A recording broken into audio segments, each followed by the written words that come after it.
Welcome to r/Bestof Redditor updates, where a woman destroys a 20-year marriage by cheating. Our next Reddit post is from r/offmychest. I'm at a loss as to what to do with my wife's request. I'm a 54-year-old man and my wife is 51. My wife and I have been married since 2001 and together since 1999. She's the most intelligent, thoughtful, caring, loyal person I know, and I've always thought of myself as fortunate to have met and married her. Even today, she's beautiful, and men have told her this throughout our marriage. She has always shot them down. Earlier this year, she was diagnosed with uterine cancer, stage 1, and had a full hysterectomy. I was never concerned about the cancer. It was diagnosed early, dealt with quickly, and she made a full recovery. I took time off work to look after her after the surgery, and all seemed well. There were some to-be-expected emotional instances on her part, and although I'm not an emotional person, we dealt with them together. After she recovered, she was insistent that we start living life to the fullest and took a 10-day trip to Europe, followed by a trip to Belize. We also have a trip to the UK and Spain and Portugal later this year. I'm fine with these things, building memories and crossing bucket list adventures off of her list. I also understand that these are a result of feeling fragile on her part. She also took up yoga, swimming, and healthy cooking classes. I was fully on board until last week. Last week, she came home from work and told me that she wanted a hall pass, a one-time opportunity for her to passionately hug someone else besides me. She said that since her cancer diagnosis, her outlook on life has changed, and she doesn't want to be handcuffed from doing things that she wants to do. She explained that there's a guy at her work that she's always had some attraction to. He's leaving the company, and she'll never see him again, so this is the perfect opportunity to sleep with someone else. She said that I could say no, of course, but I would be mad and disappointed at you for an indeterminate amount of time, and it would be confirmation of your male toxicity and insecurity. I don't consider myself to be toxic, and if not wanting your wife of 20 plus years to passionately hug someone else is insecure, then I guess I'm insecure. I told her that I appreciated her talking to me about this, but approval via coercion is not approval. I also said that I do not appreciate her language in describing my as-of-yet unknown reaction to this very large issue that could affect the rest of our marriage and life. In the morning, she basically said that she was sorry for putting such a large decision solely on my shoulders, and to help, she was taking that decision away from me. She booked a hotel near where her coworkers were having a party and send-off for this guy, and she would spend the night there with him and hope that I would be here when she got back. That she would answer any questions I had about the night after it happened, but not before. She wouldn't tell me who he is or anything about him because you know me too well and you would just dwell and obsess over him. And that would make it too real for you, which is pretty accurate. Her point of view is that the less I know, the better, which contradicts the offer to tell me anything I want to know after it happened. I think she knows that I won't want to know or ask anything, or she simply won't tell me. Part of me thinks that at least she's been honest with me, and she's been through a lot since finding out that she had cancer, so maybe I should just let it happen. I certainly have no concept of what she went through, so I can't dismiss how this affected her mental state and outlook on life. Part of me wants to put my foot down and say that this isn't going to happen and deal with those consequences when they happen. Her best friend called me callous for even suggesting that I wouldn't let it happen because I have no idea what she went through. Yo, guys, what the am I reading right now? I find it hard to believe that she's okay with the possibility of throwing away 20 years of marriage over some guy that she has no relationship with outside of work and that I should just call her bluff. Maybe she also thinks that I won't throw away the marriage because of one encounter. I just don't know what to do. I empathize with her, and then an instant later, I'm angry with her. Part of me wants to know who this guy is. What does he look like? And what does he have that's so enthralling for her? Is he just a safe option? Is he married? Does his wife know? Would I be a callous butthole for saying no? What can I do besides walking away? Then, 4 days later, OP posted an update. I was hoping that my opposition to her plans would give her pause, but unfortunately, that didn't happen. I gave her a hard no, and I told her that I was positive how I would feel about her if she went ahead with it. I was once again met with, "This is for me. It'll be one time, which I can say to help you deal with it. You'll get over it. We were meant to be regardless of the situation." She left Saturday, ostensibly to meet her coworkers, but in reality to screw the guy. I asked her to text me when she was leaving for the bar, and when she did, I asked her if she was really going to go through with this. She responded, "I'm not answering any more questions tonight. I'll see you tomorrow." Then I blocked my wife. Then I did something either stupid or brilliant. I went to the bar where the get-together was happening. Well, not the bar, but a transit bench across the street. I waited for a long time. It was running through my mind the leading up to this event that I need to know who this guy was, maybe to compare myself against him, to see what he had that I didn't. It was driving me crazy not knowing who he was and what was so special about him that she would ruin my marriage for him. After what seemed like an eternity, a woman that I recognized from my wife's office left the bar and got in a cab. Soon, other people started filing out, and a whole group came out, and people were hugging a man and shaking his hand. I assumed that I had my guy. I didn't see my wife, and I had a brief thought that maybe she called it off. I unblocked her, and there were no messages from her. Everyone said their goodbyes and left. The dude was standing outside for a few minutes, and then my wife came out. She looked around, took his hand, and started walking away together. Of all the emotions I went through, trepidation, sadness, anger, it was disgust that really encapsulated that event for me. This guy was short, fat, and bald, all things that I can't compete with. Ultimately, I felt like a pervert for watching from a distance. I followed until they got to the hotel and then turned around and went home.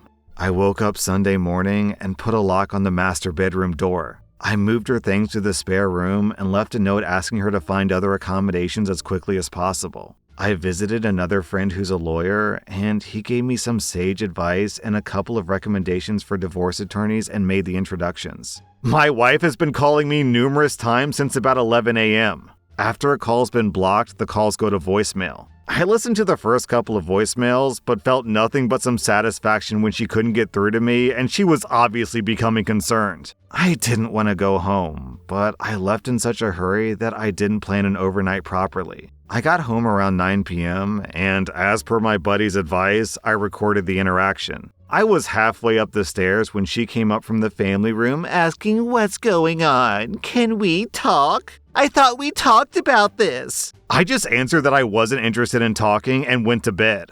After not getting a response from me through the door, she left me alone. I kind of feel like a child for not talking with her and shutting the door on her, but I just couldn't look at her. Monday morning, I got ready for work, and she was waiting for me and asked if we could discuss getting back to normal. I said, "You've been doing all the talking for both of us this last week. Why don't you continue?" And I left for work. I have an appointment with the attorneys my friend recommended this week. Yo, this story is absolutely wild.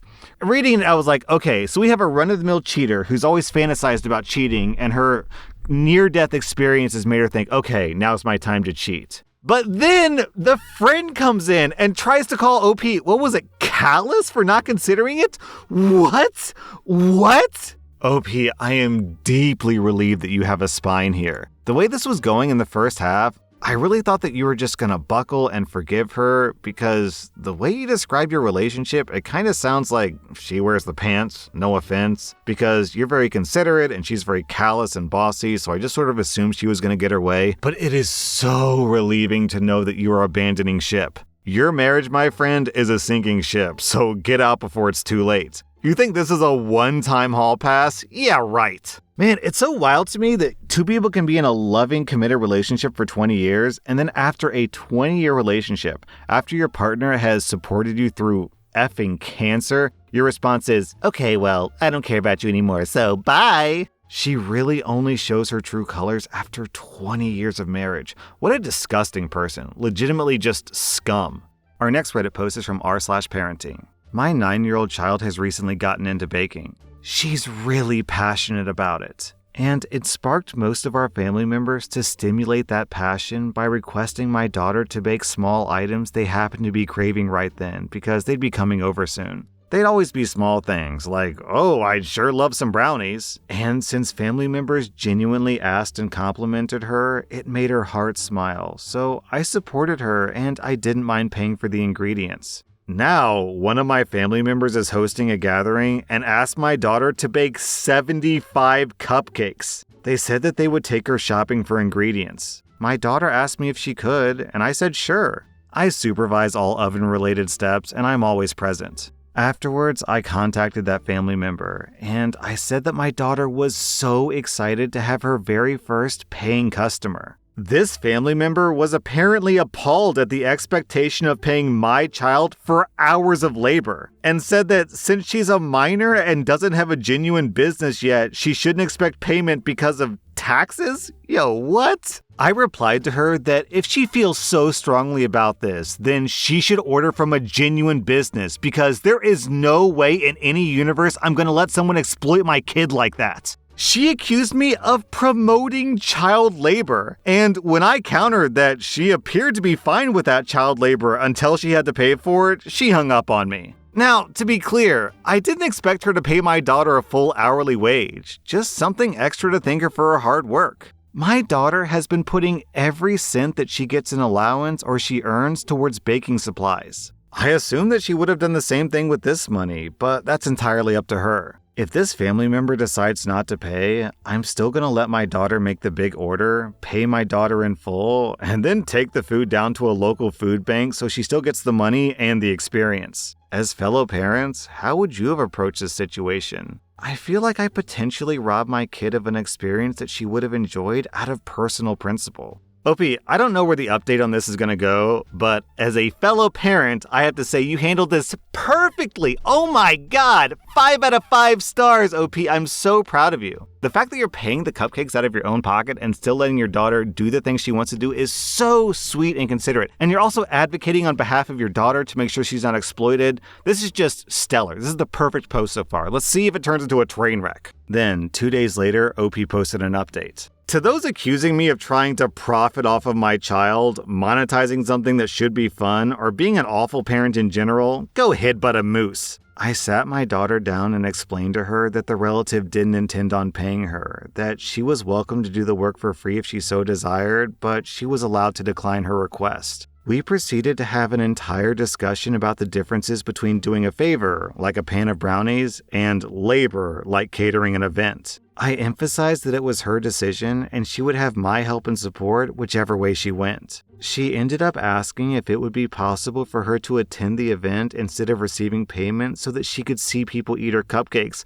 Oh, that's so sweet! And brag about making them, which the relative declined because it was a child-free event and she couldn't make exceptions. Me and my daughter understood that. So instead, my daughter requested that the family member give her baking pans in sizes that she doesn't have yet as a sort of payment. Which the relative also declined because why should I give you gifts when it's not your time to be celebrated? This relative went on to say that my child was ruining the party by refusing to do the dessert because I was counting on it. At this point, my daughter was starting to feel guilty, so I stepped in. I gave this family member a list of local bakeries and at-home bakers that she could contact and wished her a fantastic day. I reassured my kid, and then we went out together to buy the baking pans ourselves. About 2 hours later, this relative, undoubtedly having contacted other bakers and bakeries, called and offered my daughter a gift card for a local shop that sells all kinds of cooking and baking supplies. My daughter happily accepted, and we thought that was that. This relative really stepped up her game in making up for her nonsense because she arranged for my kid and myself to supervise to be allowed in the venue's kitchen and make the cupcakes there. Because the venue owners feel like young passion should be encouraged. I've ordered my daughter her very first tiny apron and she's beyond excited to experience a commercial kitchen. And watching her heart smile makes my mom heart happy. OP, I am deeply touched by this post. This post is so sweet. It's sweeter than cupcakes. It's so awesome. Man, I read so many stories. It's depressing, honestly. So many stories of just awful parents. Just the worst scum of the earth parents. Then to actually read a post where a parent champions her daughter and does everything she's supposed to do. She encourages her passion. She supports her financially. She prevents her from being steamrolled by bullies. She teaches her daughter world lessons about what to do and what not to do and what's appropriate. It makes my heart sing, OP. That was r/Best of Redditor updates. And if you like this content, check out my podcast where I publish the exact same episodes. Also, hit that subscribe button because I put out new Reddit videos every single day.